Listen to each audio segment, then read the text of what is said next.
चल लगा बड़े भैया होली खेल बोन। लेन तुमन खेलो यार, मोर तो काम धाम पूरा बाँचे है।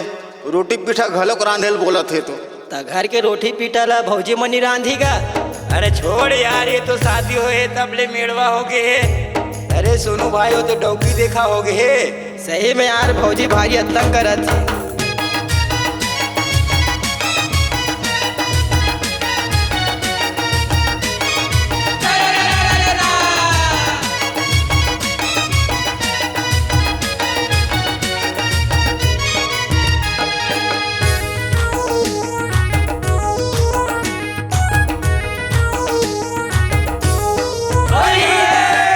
भौजी लाए हमारे भैया, ऐसे भौजी लाए हमारे भैया कि जैसे ताके मुसवाला बिलैया।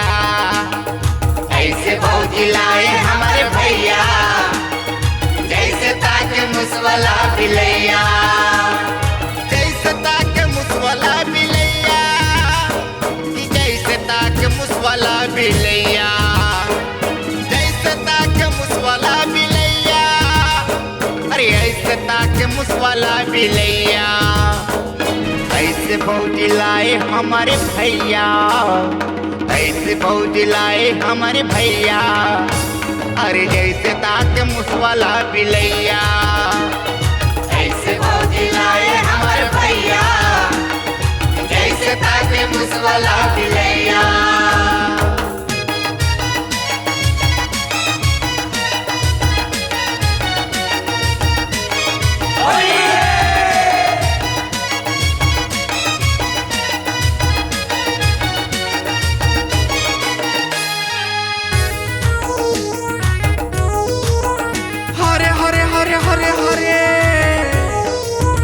अरे पैरा डोरी कस तुर बेनी दिखत है, महर महर गजरा लगाए।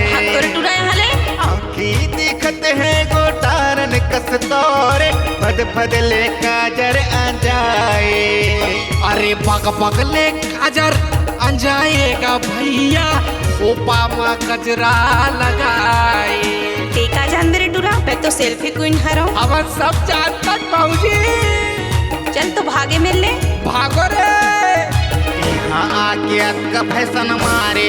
अच्छा यहाँ आके अक्का फैशन मारे।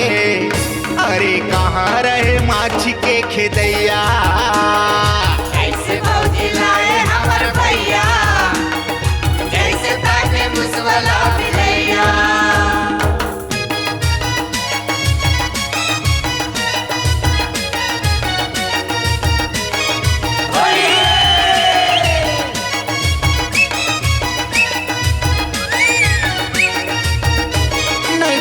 बेटी का बहू के सूखे तेला रात दिन बर्तन माजत हंदई।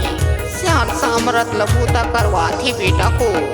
सास ससुर के ना सेवा बजाए, हटिया के सूते है पलंग में। सही कह भैया। अंगना लिपाथे और बर्तन मंजवाथे, भारी जुलुम करे इकर संग माँ।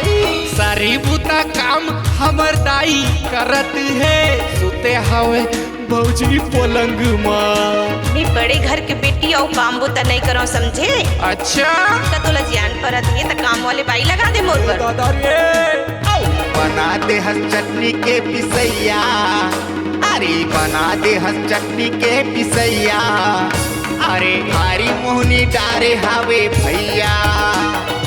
ऐसे भौजी लाए हमारे भैया जैसे ताके मुसवाला बिलैया। जैसे ताके मुसवाला बिलैया। जैसे ताके मुसवाला बिलैया। जैसे ताके मुसवाला बिलैया रे बिलैया। जैसे ताके मुसवाला बिलैया। भाग कर टुरा यहाँ ले। ऐसे भौजी लाए हमारे भैया, ऐसे भौजी लाए हमारे भैया ये जैसे ताके मुसवाला बिलैया। ऐसे भौजी लाए हमारे भैया जैसे ताके मुसवाला बिलैया। ऐसे भौजी लाए हमारे भैया जैसे ताके मुसवाला बिलैया। ऐसे भौजी लाए हमारे भैया